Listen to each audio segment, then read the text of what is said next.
హాయ్‌నెట్‌కి స్వాగతం.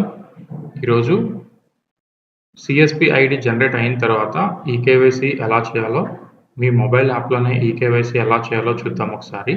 ఈ ఈకేవైసీ చేయడానికి మీ దగ్గర ఏదైనా డివైస్ ఉండాలి. థంబ్ తీసుకున్న డివైస్, ఫింగర్ ప్రింట్ డివైస్ ఏదన్నా ఉండాలి.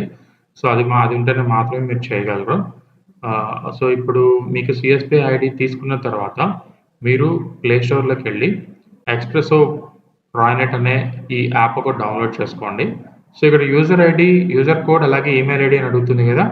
ఏదైతే మీకు మీ డిస్ట్రిబ్యూటర్ గాని, ఏఎస్ఎం గాని ఇచ్చారో ఆ సీఎస్‌పీ కోడ్ అక్కడ ఎంటర్ చేసి, మీ ఈమెయిల్ ఐడీ కింద మీరు ఎంటర్ చేస్తే ఈమెయిల్ ఐడీ అంటే మీరు ఐడీ క్రియేట్ చేసేటప్పుడు ఏదైతే ఐడీ ఇచ్చారో ఆ ఈమెయిల్ ఐడీ మాత్రమే ఎంటర్ చేయాలి. ఓకే. సో, ఈ 2 ఎంటర్ చేసిన తర్వాత మీరు సబ్మిట్ క్లిక్ చేస్తే మీకు ఒక ఓటీపీ జనరేట్ అవుతుంది.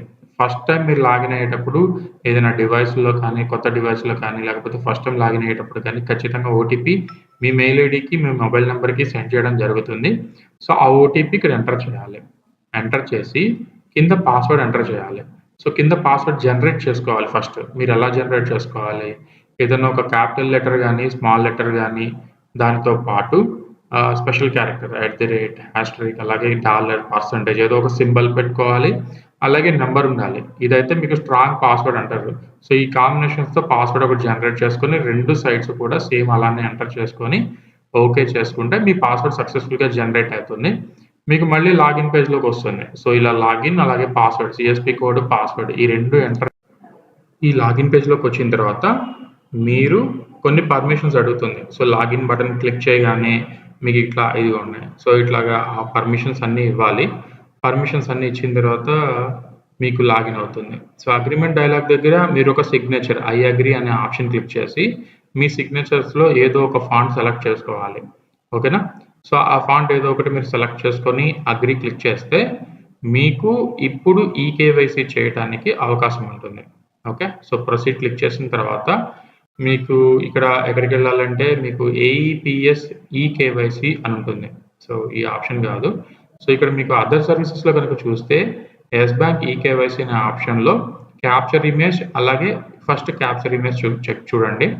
ఈ క్యాప్చర్ ఇమేజ్ క్లిక్ చేసిన తర్వాత యూజ్ కెమెరా అని క్లిక్ చేసి ఫస్ట్ ఆప్షన్ సెలెక్ట్ చేసుకుంటే మీ ఇలా మీరు సెల్ఫీ తీసుకునేటప్పుడు బ్యాక్‌గ్రౌండ్ అంతా చాలా క్లియర్‌గా ఉండాలి. సో, మీరు తప్ప మళ్ళీ కెమెరాలో ఫ్రేమ్‌లో ఇంకెవరు ఉండకూడదు. మీరు ఒక్కళ్ళు మాత్రమే ఉండాలి. ఆ బ్యాక్‌గ్రౌండ్ లైట్ ఎఫెక్ట్ అనేది మీ యొక్క ఫోటోని ఎక్కడ డిస్టర్బ్ చేయకుండా ఉండాలి. సో, నీట్‌గా క్లియర్ బ్యాక్‌గ్రౌండ్ ఉండాలి. ఫ్రేమ్‌లో ఎవ్వరు ఉండకూడదు. లైటింగ్ అనేది మీ ఫేస్‌ని కూడా ఎక్కడ డిస్టర్బ్ చేయకుండా ఉండాలి. సో, ఇలా అయితేనే మాత్రమే మీ ఫోటో, మీ సెల్ఫీ ఎక్కడ రిజెక్ట్ అవ్వకుండా యాక్సెప్ట్ అవుతుంది. ఓకేనా? సో, ఈ విధంగా సెల్ఫీ అనేది చాలా కొంచెం జాగ్రత్తగా దిగాల్సి ఉంటుంది. సో, దాని ప్రకారం ఒకసారి చెక్ చేసుకోండి. నెక్స్ట్ బ్యాంక్ ఈకేవైసీ అని ఉంటుంది. సో, అది క్లిక్ చేసినప్పుడు ఏమవుతుంది? మీకు ఏదైతే థంబ్ ఉంటుందో మీకు ఏదైతే ఫింగర్ ప్రింట్ డివైస్ ఉంటుందో అది కనెక్ట్ చేయాలి. అది కనెక్ట్ చేసే ముందు మీకు ఏదైతే మీ దగ్గర డివైస్ ఉందో ఆ డివైస్‌కి సంబంధించి అప్లికేషన్ ఒకటి డౌన్‌లోడ్ చేసుకోవాలి. ఓకేనా? సో, ప్రెజెంట్ నా దగ్గర అయితే ఇవాల్యూట్ అనే డివైస్ ఉంది. ఆ ఇవాల్యూట్ అనే డివైస్ డ్రైవ్స్ డౌన్‌లోడ్ చేసుకొని నేను థంబ్ ఏసేసాను. సో, థంబ్ ఏసిన తర్వాత ఇక్కడ మీకు మీ మొబైల్ నంబర్‌కి ఒక ఓటీపీ వస్తుంది. ఆ ఓటీపీ ఎంటర్ చేసి ఇదిగోండి డివైస్‌కి సంబంధించిన యాప్స్ డౌన్‌లోడ్ చేసుకున్నాను. సో, ఏదైతే డివైస్ ఉందో నా దగ్గర ఆ డివైస్ సెలెక్ట్ చేసుకున్నాను. ఆ డివైస్ సెలెక్ట్ చేసుకొని దాని మీద క్లిక్ చేస్తే థంబ్ అడుగుతుంది. ఆ థంబ్ ఎంటర్ చేశాను. నా డివైస్‌లో లైట్ ఎలిగింది. ఆ లైట్ ఎలిగినప్పుడు నా థంబ్ పెట్టేసేసి లాగిన్ అయిపోయాను.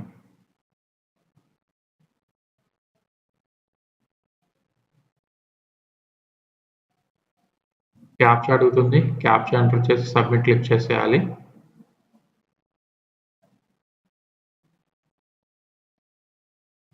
సబ్మిట్ క్లిక్ చేయగానే కొంచెం టైం తీసుకుంటుంది.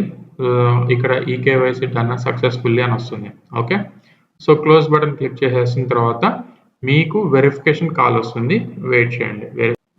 ఆ వెరిఫికేషన్ కాల్‌లో మీరు వాళ్ళు అడిగిన డీటెయిల్స్ అన్నీ కూడా కరెక్ట్‌గా చెప్తే మీ ఐడీ వెంటనే యాక్టివేషన్ అవుతుంది. ఓకేనా? Thank you.